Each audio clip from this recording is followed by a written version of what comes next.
Hello, everybody. My name is Cetanzi, which means yellow hawk. I'm an enrolled member of the Rosebud SiouxTribe. I'm Siouxtribe. I'm one of the burnt thigh people, and I'm two-spirited. One of the things I want to talk to you today about is being two-spirited. It's a cultural concept. It's a cultural teaching in how we sort of are in the world.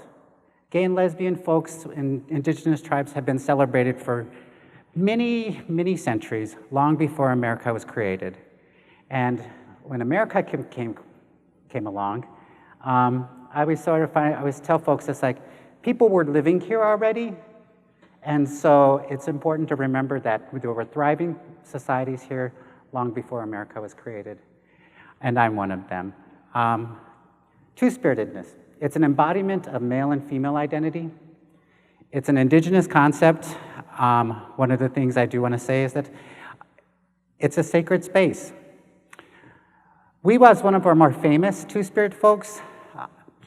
Will Roscoe studied her in the late 1800s, an anthropologist. She's famous because she met President Cleveland, and the Zuni Man-Woman by Will Roscoe.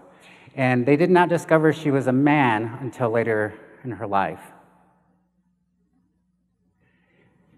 In order to understand this sort of concept of two-spiritedness, I need you to sort of step away from sort of American culture and how you sort of view and identify gender and sexuality and all those sorts of things in order to look at Native culture from that point of view. Because one of the things, as I prepared for the talk today, it was really difficult because folks really need to sort of step into an indigenous worldview to understand that everything is sacred and everything has use, and the Creator makes no mistake.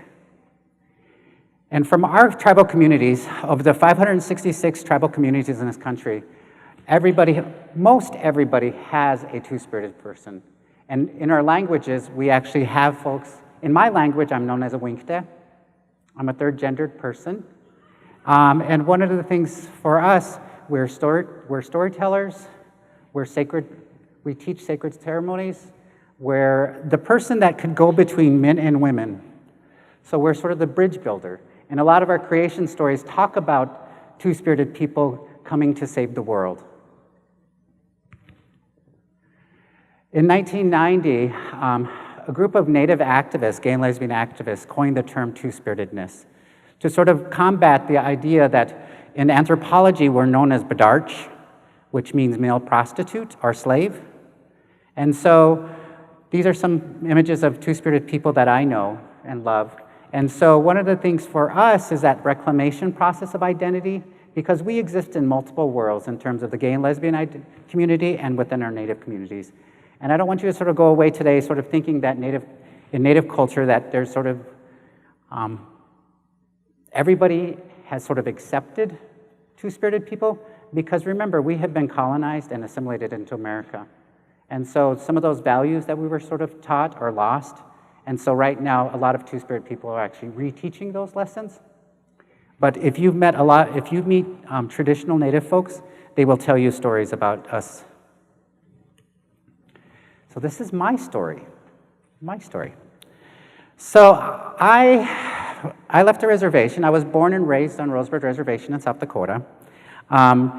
And one of the things I've sort of learned over the years is that reservations are actually prison of war camps. And I was born and raised there, and I left the reservation at the urging of my parents, who sort of said, go discover the world, there are more people like you. And so I left and went to the University of South Dakota, studied at the University of South Dakota, but I found it really difficult to it's a really different worldview that I had to sort of come into. I grew up in a very indigenous household, but came into America where values were very contradictory to each other. And sort of I had to understand what it meant to be American. Although we lived in America, it's a very sort of isolated sort of place, especially in rural South Dakota. And so for me, one of the things I always like to tell folks is I came out as gay first before I came out as an Indian. Because one of the things I joined at the University of South Dakota, I joined the Gay and Lesbian Student Association. No sooner did I get there. And that was back in the days in 1990 when you had to called the psychology department to find out where the Gay and Lesbian Student Association was meeting. And you met with the psychology professor before you were given the secret location. We've come a long way, haven't we? And so I spent all of my sort of developmental years, early years in college was actually coming into the movement and finding my space around my sexual identity, but then really sort of struggled with this sort of identity, who I was in the world around being Native.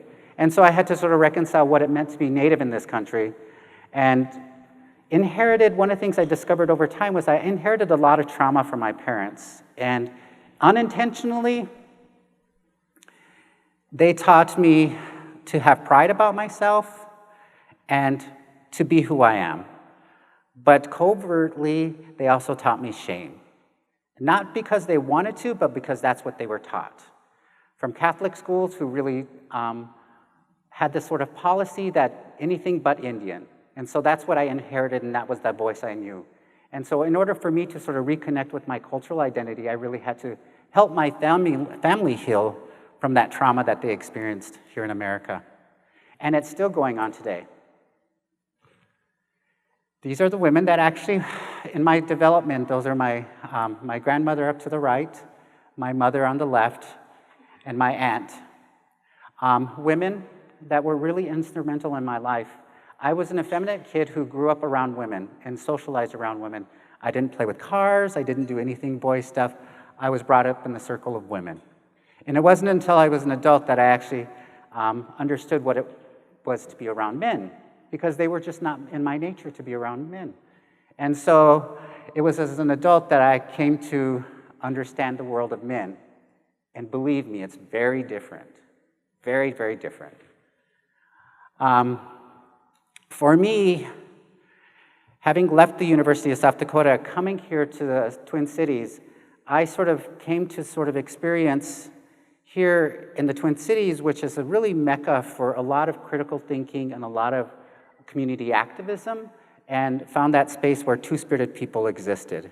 And so could meet other folks and talk story with folks and heal from trauma. And one of the person that also moved me along is my son. I became a parent in 1999. I became a parent of a boy. So this was a real sort of experience for me because I've never been around boys, and here I was responsible for socializing a boy. And I'm like, holy cow, I don't know anything about your world, dude. I don't know how to help you here. My son has been very patient with me because I always sort of look at him and like, oh my God, where did you learn that at? You know, there's this guy handshake, there's this sort of bump hits, and I'm like, where's that come from? I don't talk to my girlfriends like that. We don't do stuff like that. You know, we're hugging, we're kissing, we're screaming, you know, and that's what I know. You know, but going up and giving that hug, I was like, dude, where's that come from? So anyway, so it was my son who taught me this. And one of the things, this was me, I did drag for a number of years until my son was about 4. And it's really difficult to perform and have children. One of the things I always say is like, you know, one time I was doing a show and Sonny was supposed to be, this is my son, he's right there in the middle. He was supposed to be with my friends while I was busy on stage, but he saw me, and so he ran up on stage. So here I'm doing a number. I pick him up, finish the number, doing my number, and I was like, holy shit, it's like, who else does this? I'm the drag queen with kids. And so one of the things about my family, and that's my other son, Joe, we have to come out every year, because both my boys are very active in sports, and so every year we have to come out as a family and our sort of family structure and how we sort of created our family. And we have to sort of, my son insists on calling me mom, and has always called me mom since he was little, ever since he could speak. I've been a single parent, and so he's called me mom. Even sometimes at my insistence to say to him, call me dad. It'll be safer for you to call me dad, because people won't laugh at you, they won't make fun of you. It'll be easier for you to try to explain if you just call me dad. But then he would always say to me, but you're my mom. You're my mom. And so every year, one of the years, I always have to come out, and I'm standing there with the dads, because, a lot of dads go to these sports things, and, it's a guy thing, and I'm like, okay, here I go. And so I'm standing there with a bunch of guys, and here's my son comes running up and saying, Mom, Mom, Mom, Mom. And of course, all the guys are like, what? What are you talking about? Why is he calling you Mom? And I just sort of look at that sort of face, and I'm saying, just go with it. Just don't even think too hard about it. It's our little world. We don't affect your life in any sort of way, so just go with it. I'm the mom. And so one of the things for myself in my journey I came to sort of understand is that, it's human nature to categorize people. Even today when I walked out, I imagine you probably told my life story as soon as I stepped on stage by the look of my hair, by my jewelry, and by the nature, and also my intonation of my voice. So you told my story before I got a chance to tell my story. And so one of the things I've learned in time was that gender does not equal sexuality. Who I'm attracted to and how I express myself in terms of gender are very distinct. And so today, I present myself as a man, and there's particular reasons why I do this. And it's more out of safety. In my experience of sort of going in the world and dressing as a woman, it's unsafe. There's not safety in this world to dress as a woman.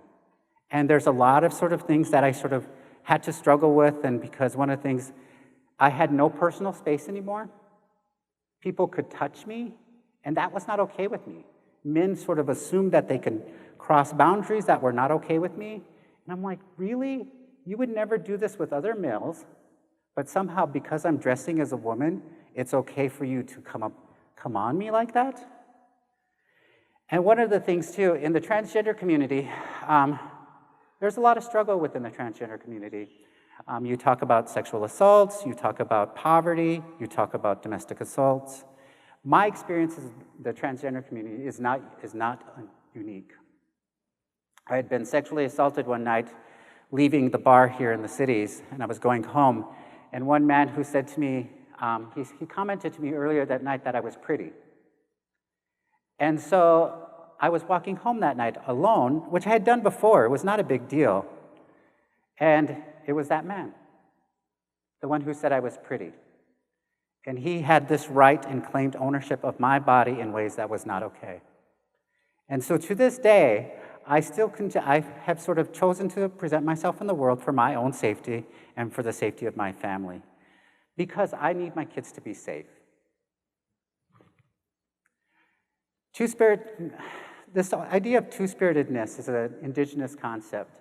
And for me, that's where I sort of found a place in the world, and I found safety within my tribal community, and I've grown up in a family who's incredibly supportive of me and who I am. And they love me regardless. It's time to create space for gender fluidity, and that's what I want to leave you with here today. And one of the things, when my son was little, in kindergarten, I would take him to class, and all the little kids would come running up, and they were excited to see me because I'm the mom. I was this novelty. It was like, it's kind of confusing, but that's the mom. I was kind of that thing. And so all the kids would come rushing up on me, and they were like, the mom is here, the mom is here, the mom is here. And they would all surround me, and they'd be all looking at me wide-eyed, and they'd be touching me, and they'd be like, oh my God, you're the mom. And I'm like, yes, I'm the mom. And they would say, are you a boy or a girl? And I would say, what do you need me to be? Because in kindergarten, they're really figuring out their place in the world, and they haven't really got a sense of themselves.